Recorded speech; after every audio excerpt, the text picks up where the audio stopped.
Assalamualaikum warahmatullahi wabarakatuh. Waalaikumsalam warahmatullahi wabarakatuh. A'udzu billahi minasyaitonir rajim. Bismillahirrahmanirrahim. Alhamdulillahilladzi kana bi'ibadihi khabiran basira. Tabarakalladzi ja'ala fis sama'i burujan wa ja'ala fiha sirajan wa qamaran munira. Asyhadu an la ilaha illallah wa asyhadu anna Muhammadan abduhu wa rasuluh. Alladzi ba'athahu bil haqqi basyiran wa nadhira wa da'iyan ilal haqqi biiznihi wa sirajan munira. Allahumma sholli alaihi wa ala alihi wa sahbihi wa sallim tasliman kabira. Amma ba'd. Jamaah Iwamid On Air yang dirahmati Allah Subhanahu wa Ta'ala. Dalam surah An-Nahl ayat 78, Allah Subhanahu wa Ta'ala berfirman, A'udzu billahi minasyaitonir rajim. Bismillahirrahmanirrahim.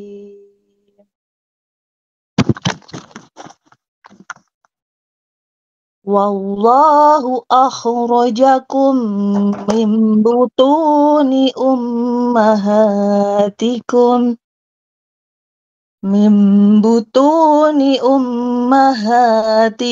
la ta'lamuna syai'a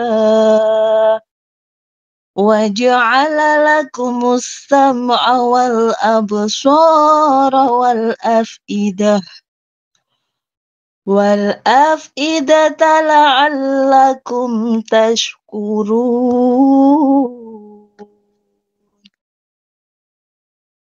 Yang artinya, dan Allah mengeluarkan kamu dari perut ibumu dalam keadaan tidak mengetahui sesuatu pun, dan Dia memberi kamu pendengaran, penglihatan, dan hati agar kamu bersyukur. Dalam tafsir Wajiz diterangkan bahwa Allah Maha Kuasa dan Maha Mengetahui. Tidak ada yang luput dari pengetahuannya. Dan di antara bukti kekuasaan dan pengetahuan Allah adalah bahwa Dia telah mengeluarkan kamu, wahai manusia, dari perut ibumu. Kamu sebelumnya tidak ada. Kemudian terjadilah suatu proses yang mewujudkanmu dalam bentuk janin yang hidup dalam kandungan ibu, dalam waktu yang ditentukannya. Ketika masanya telah tiba, Allah lalu mengeluarkanmu dari perut ibumu, dalam keadaan tidak mengetahui sesuatu pun, baik tentang dirimu sendiri maupun tentang dunia di sekelilingmu. Dan Dia memberimu pendengaran agar dapat mendengar bunyi, penglihatan agar dapat melihat objek, dan hati nurani agar dapat merasa dan memahami.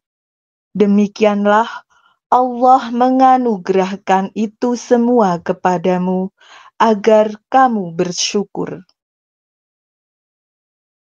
Allah dalam ayat ini mengisyaratkan ciri khas manusia yang paling penting dan paling bernilai, yakni kemampuan berpikir dan mencerna sesuatu. Allah berfirman, ketika kamu lahir dari perut ibumu, kamu tidak mengetahui sesuatu pun, Dan apa yang kamu ketahui saat ini dengan bantuan mata, telinga, dan akal yang diberikan oleh Allah kepada kamu, lalu mengapa kita tidak mensyukurinya? Dari ayat tadi terdapat dua pelajaran yang dapat kita petik. Satu, mengingat kembali kekurangan di masa lalu dapat menghidupkan kembali semangat manusia untuk bersyukur. Oleh karenanya, kita diperintahkan untuk menengok masa lalu agar selalu bersyukur. Dua, rasa syukur sejati akan nikmat mata, telinga, dan akal adalah dengan menuntut ilmu. Karena Allah berfirman, kalian tidak mengetahui, aku yang memberikan mata, telinga, dan akal agar kalian bersyukur, yakni tuntutlah ilmu. Maka oleh karena itu, kita dituntut untuk selalu bersyukur dan tidak sombong, angkuh, dan sebagainya. Karena apa yang kita miliki semua adalah milik Allah Subhanahu wa Ta'ala. Dalam surah Al-A'raf ayat 179, Allah Subhanahu wa Ta'ala juga berfirman, A'udzu billahi minasy syaithanir rajim. Bismillahirrahmanirrahim. Walaqad dara'na li jahannama katsiran minal jinni wal ins. Lahum qulubun la yafqahuna biha walahum a'yunun la yubsiruna biha walahum adhanun la yasma'una biha ulaika kal an'ami bal hum adall ulaika humul ghafilun. Yang artinya, dan sesungguhnya kami jadikan untuk isi neraka jahanam kebanyakan dari jin dan manusia. Mereka mempunyai hati, tetapi tidak dipergunakannya untuk memahami ayat-ayat Allah. Dan mereka mempunyai mata, tetapi tidak dipergunakannya untuk melihat tanda-tanda kekuasaan Allah.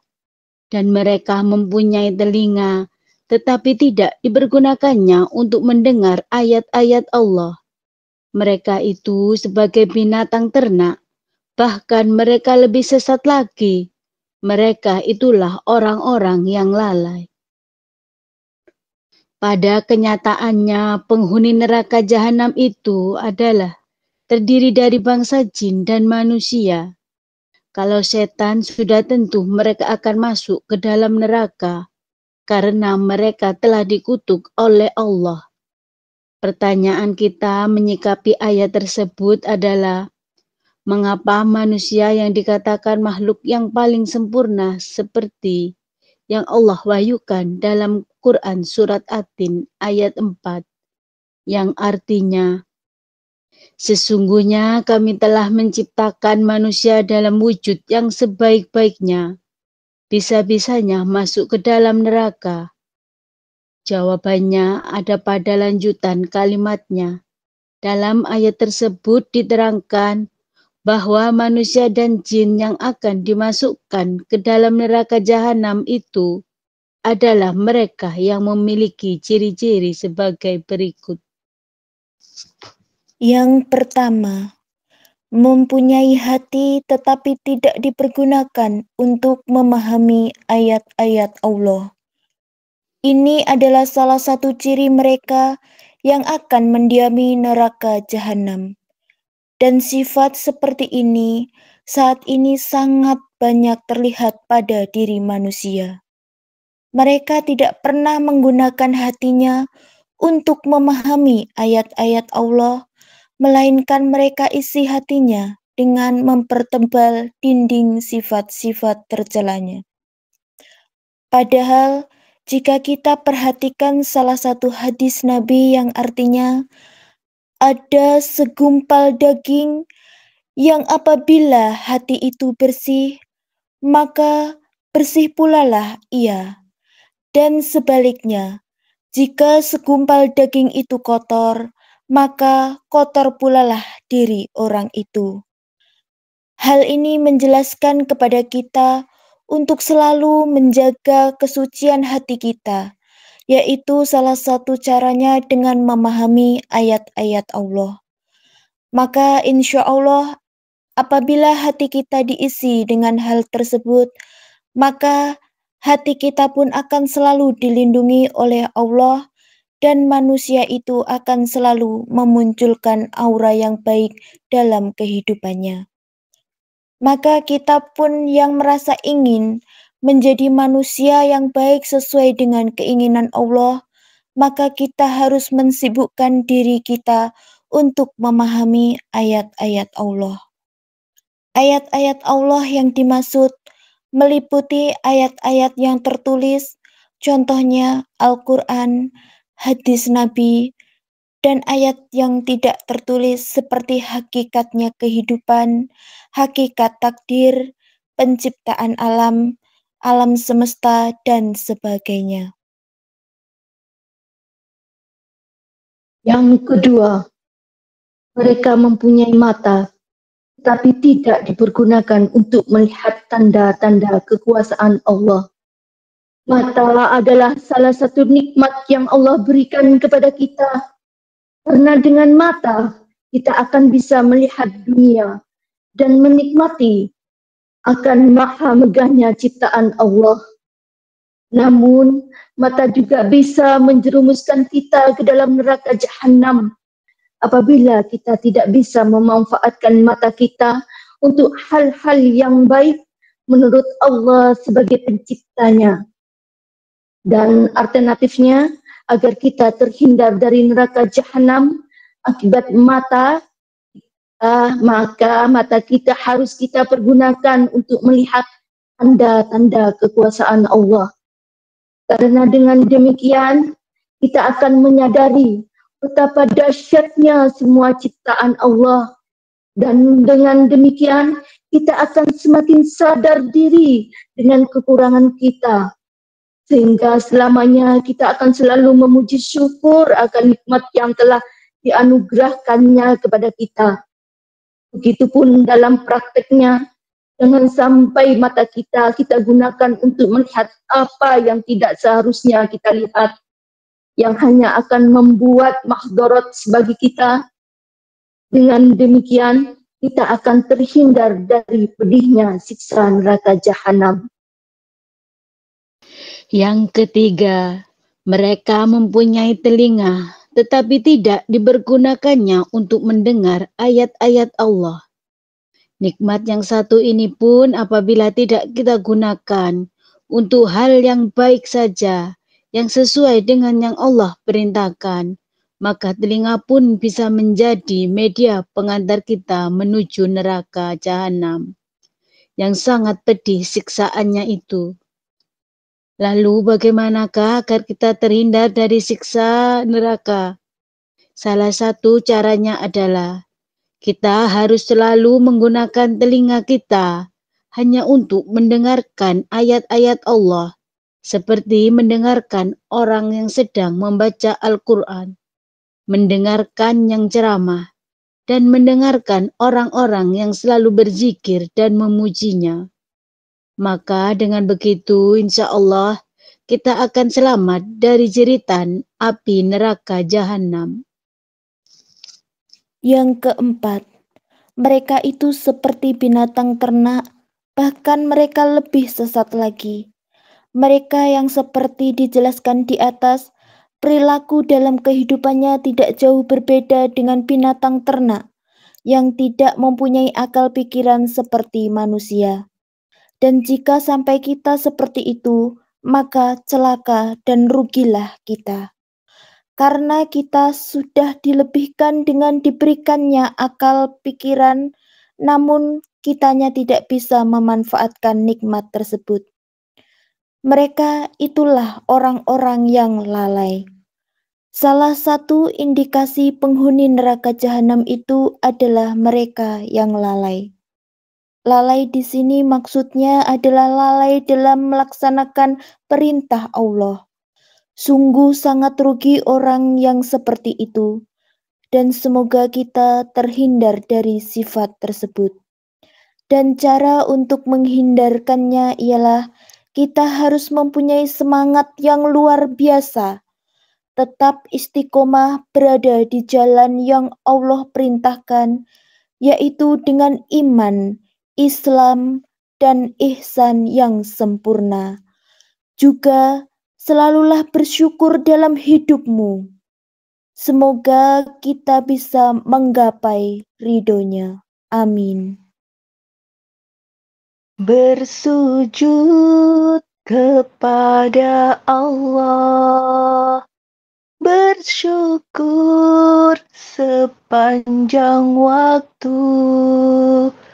Nikmat yang kami peroleh, semua pemberianmu, indahnya rasa rahmatmu.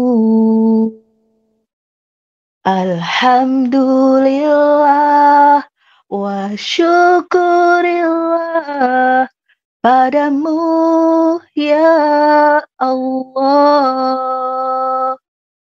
Terima kasih ya Allah atas indahnya hidup ini.